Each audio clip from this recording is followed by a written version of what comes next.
Hey guys, it's Kiera, and in this lesson we'll be talking about all things color that a logo designer should know. So let's start off with RGB and CMYK. So RGB signifies that it's a color mode used for the web, and CMYK signifies that it's a color mode that's going to be used for print. And whenever you open up Illustrator and you create a new document, you get to choose between these two color modes. And it's important to actually choose between the right color mode because it signifies how this graphic you're going to be creating is going to be used in the future. So RGB, for example, is pretty much exclusively used for the web. And the colors that you can use for the web are a bit different than you can actually print out. So if you have a neon green in Illustrator with the RGB color mode, you can actually use that neon green on a website and you can actually replicate it one-to-one. But if you decide to print out that neon green with inks on a printer, then you wouldn't be able to get that full saturation and the color would be dulled down. And in this case, you'd actually have to be designing with CMYK.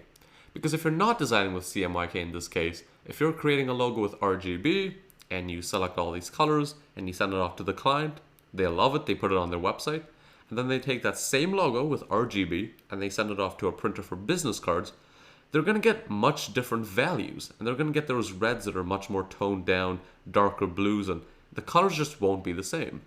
And if you're working for a brand, you're trying to make sure that this logo is as consistent as possible, which is why we're going to be creating style guides even in the future to make sure that the typeface looks the exact same on different sizes, because we're trying to get that consistency in that entire brand. So if you're designing a logo, you have to consider how this logo is going to be printed, if it's going to be printed, or even if it's only going to be used for the web, and choose the appropriate color space for it. That way you don't have those conversions, because during each conversion, Illustrator just guesses which color is the closest, and you're never going to get that exact same color match. So the less conversions, the more accurate our logo colors are going to be.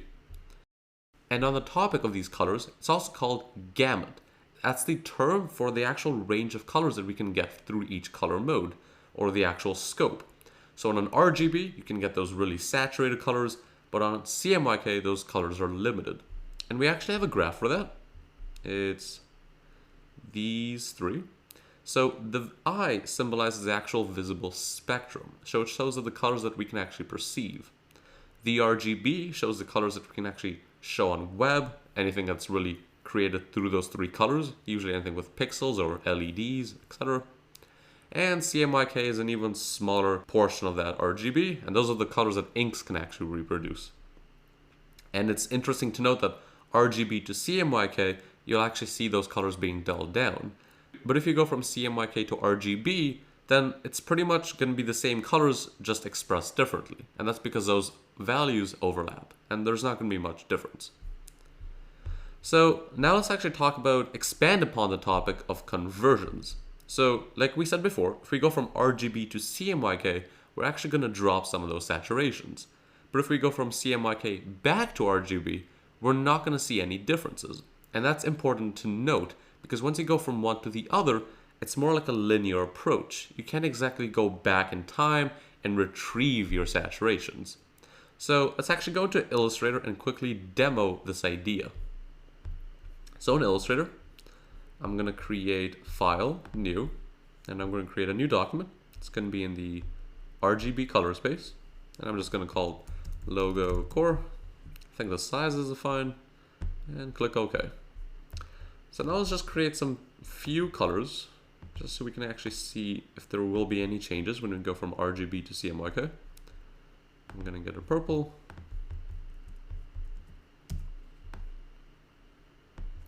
Let's make this a green. Let's make this a really contrasty blue. And the last one, let's see if we can get a really neon red. Perfect. Let's just align them for the sake of alignment, and we're going to remove the strokes off them. Perfect. So right now if we go to File, Document Color Mode, we see that we're in the RGB color space. But now we actually want to go back to CMYK color space because we're preparing this file for print. So we can click Color.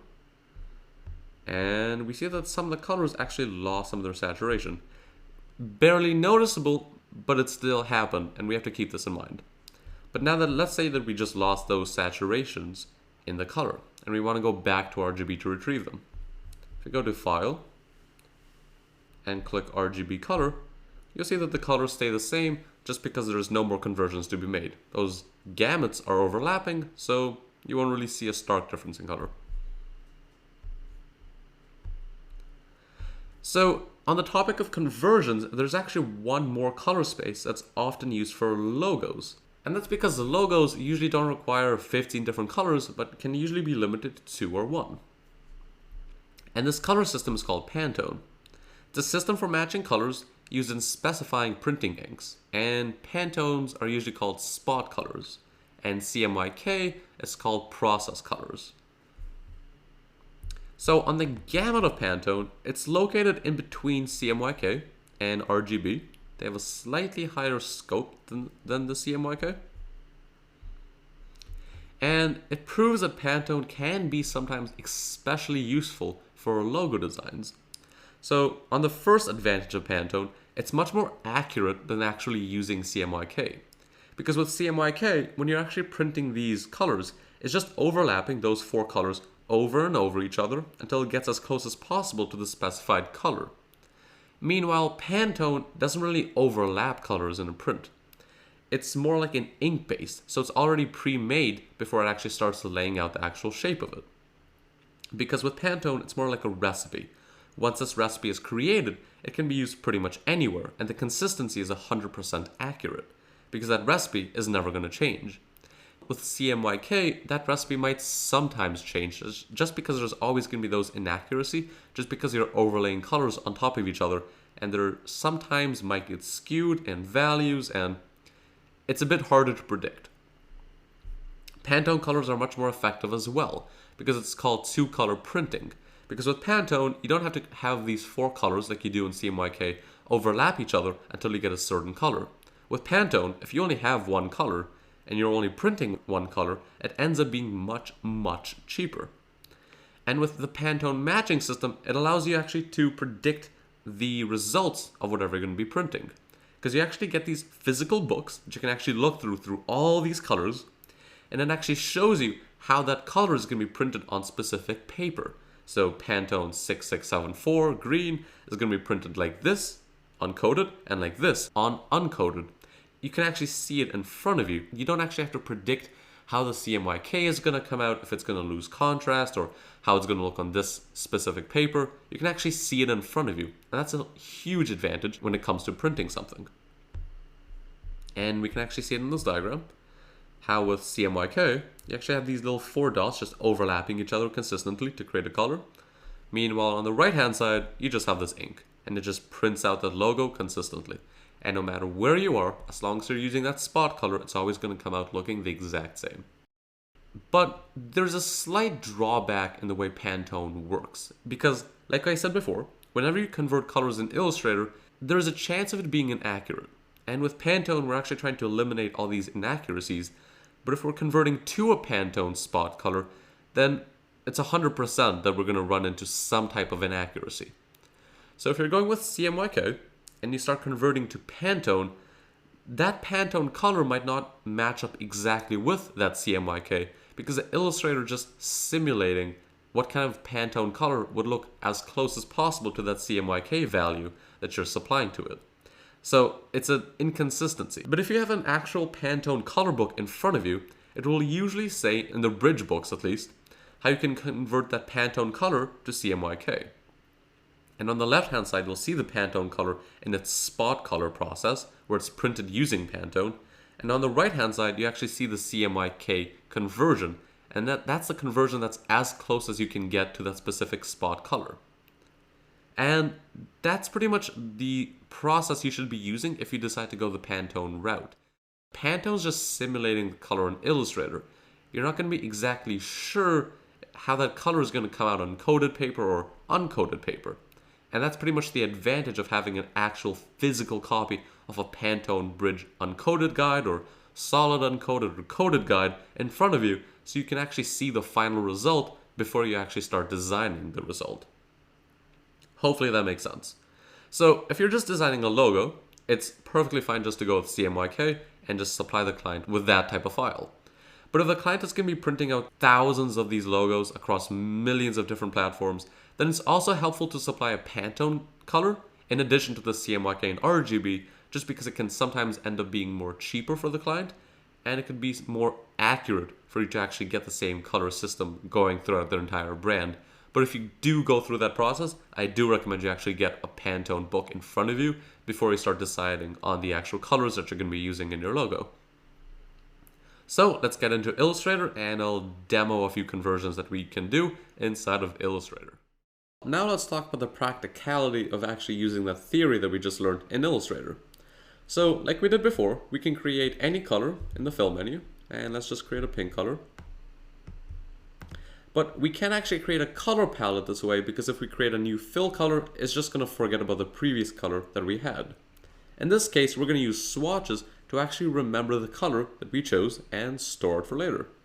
In this case, we can go to the window, open up the swatches menu. It's going to open up with something like this, and we can hit the drop down, and we can do new swatch, and the swatch that we have in our fill or even the stroke, it's going to just add it into our swatches. And in this case, we are in the CMYK color mode. It's a process color, and all these values look pretty much like what we need. We're going to click OK, and it's added to our swatch menu. But in this case, we don't just want to add it to a swatch menu, which is just a color group that we don't really have much control over. We want to create our own personal color swatches that we can actually apply to this logo later. So in this case, I need to create a color group. And same menu, just new color group. We're going to call it Logo Core Experiment. And that color is going to be added to our color group. Now I'm going to create a new color.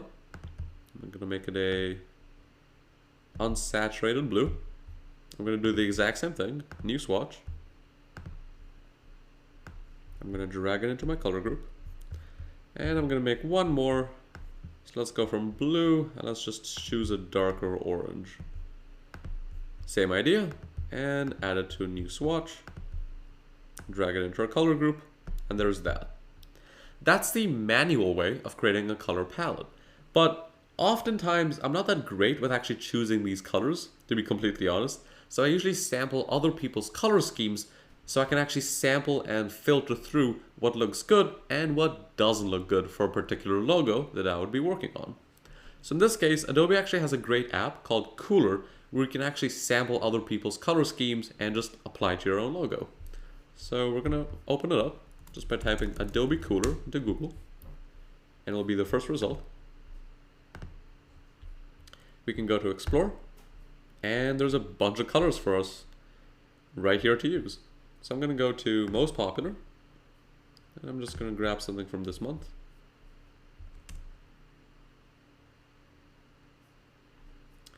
And let's see, what would look good on a dragonish logo? So I'm going to look through, and we can always add as many colors as we want to our palettes. But in this case, I don't really see anything I like, so I'm going to go to Most Used for this month. And I think this would look good. So I can click on Info, Save to Library, I can click Dragon, save it. It's going to save it to our Illustrator. We can go back to our Illustrator, and we just have to open it up now. So we can go to Window, Color Themes, and here it is. We just have to refresh Kuler. It's going to download our color themes, and here it is. So then in this case, we can actually take these color groups, and every time we click this folder, it's just going to get added into our swatches. So I like this one and Logo Core Sunny. So I'm going to add these two. And we just created more groups in our color palette to experiment with. And now here's a fun part. We can actually edit these colors on the fly within Illustrator. So the slow way of approaching color changes on a logo is to actually do the indirect selection tool, select the orange, let's say, then go to Select, Same, Fill Color. It's going to select all the orange parts of the logo. We can change the orange to, let's say, a darker red. We can't actually preview it at this time. We have to click OK. We see the color change. We can go yes, no. Otherwise, we have to go back, and we have to do that process over and over and over again. And you can kind of see how that would take a very long time to do. So there's actually a way to go around this. We can select this logo and we can go to Edit, Edit Colors, and Recolor Artwork. And let's just go over these options really quick. So I'm just going to drag this to the side. So here we actually have all the colors that are used in this logo. And here we can actually choose the colors that we want it to be converted to. So in this case, we can actually choose a color. And we can actually dim it if we want. And we can see it happening live. So we can dim the colors on this. Make it maybe more saturated. And we can play with it live.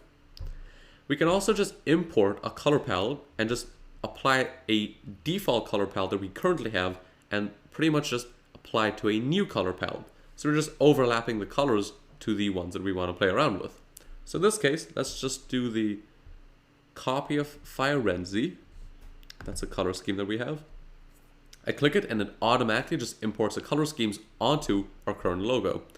And you can see that we already created a really cool combination and we didn't even have to play around with the colors for that long. But in this case, I don't really like the green being on the wings, so I can actually click the color and just drag it down. And I'm going to replace it with the yellow. And we just switch the color palettes. And we can do this over and over again until we find a combination that we like. So I don't actually like the green, so I'm going to click on the green and I'm just going to hue it all the way to the yellows. And that looks pretty cool. And we did that within seconds. We don't even have to like import colors or like go back and forth. We can do this like we see the color changes happening live on our screen, and it's a tremendous time saver. We can even go into the edit menu and just play around with these values. So we can see that the entire logo can shift hues if we push this entire thing to the left. One of these singular little dots and just pull them in or out to change the actual saturation of the color. And again, it's all happening live. It's incredible to see how fast we can change these colors. And we can create multiple iterations of this because it's not just applying this color change to the entire document, but only for the things that you select before going into edit color menu, which is what we're in right now, the recolor artwork. We can go back to assign and we're happy with that. We're going to click OK. Save changes to our group color, yes, because we did change that one color. And there we go. Our colors have changed. But now let's actually revisit some of the theory that we had before, because now we want to see if we can convert this logo to a Pantone color. So I'm going to copy this. I'm going to drag it over to the side. I'm going to select both and just drag them to the center. It's actually just misaligned. I'm just going to put this down just a bit. Perfect. And now let's see if we can actually convert this logo to Pantone without losing too much color, or even see how the change would look like. So I'm going to select everything, go to Edit, Edit Color, Recolor Artwork. But now we're not going to be importing any color schemes. This time we're just going to be converting it to a color book. But we're just going to limit that color to a specific gamut, which we talked about before, that specific color range that we have. So I'm going to click on this little icon, go to Color Books, and in this case, I'm going to choose Solid Uncoated. The difference between coated and uncoated is just the paper that it's printed on. And in this case, I'm assuming it would be a letterhead, not like a finished business card with a gloss on it, just a regular paper, which is uncoated. I'm going to click that. It's going to automatically input the proper Pantones, and we're going to click OK. And in this case, we didn't actually lose too much color. We do see that the orange on the actual shininess kind of lost its saturation, but nothing too much. So we can actually use these Pantones and just reapply them to CMYKs because, again, not too much of a loss of color, and I actually like how it's turning out. We can actually click on one of these colors. We can go to the color menu, and with it we see the actual Pantone that we selected. In this case, 1815 uncoated. But again, Illustrator is simulating this, so we're not actually sure how it would turn out when it's actually printed on coated paper. But we do see that we can convert these colors to Pantone fairly easily. And we can do the exact same thing for these colors. We just have to select them, edit colors, recolor artwork. We're going to choose a color book, solid uncoated. It has a conflict, so we're just going to do a apply to all merge swatches, click OK, and it again converted the colors to Pantone for us. And then if we want to go from Pantone to CMYK, we're just going to click on this little icon that just converts it to CMYK. And then we can grab the values from here. And looks pretty much identical. So that's pretty much all you really need to know when it comes to colors within Illustrator. You can always create a new swatch manually, import a huge color palette into Illustrator to save time, and then you can just edit colors through the Recolor Artwork menu. And that's pretty much the entire process when you're actually choosing colors for these different logos. All you have to make sure is that in the beginning, you know what kind of color space you're designing in. If it's RGB, try to design an RGB to avoid conflicts to later turning everything into CMYK. But if you're doing CMYK, just keep it in CMYK. Don't expect to convert to RGB later and suddenly gain much more contrast in your logos. Especially if you're doing t-shirt designs or any other type of artwork, just make sure you plan ahead just so you don't have to do any more useless conversions. Because again, every time you convert, those colors are going to slightly change in the way they're presented. So the less conversions, the more accurate that color is going to become. So I'll see you in the next lesson.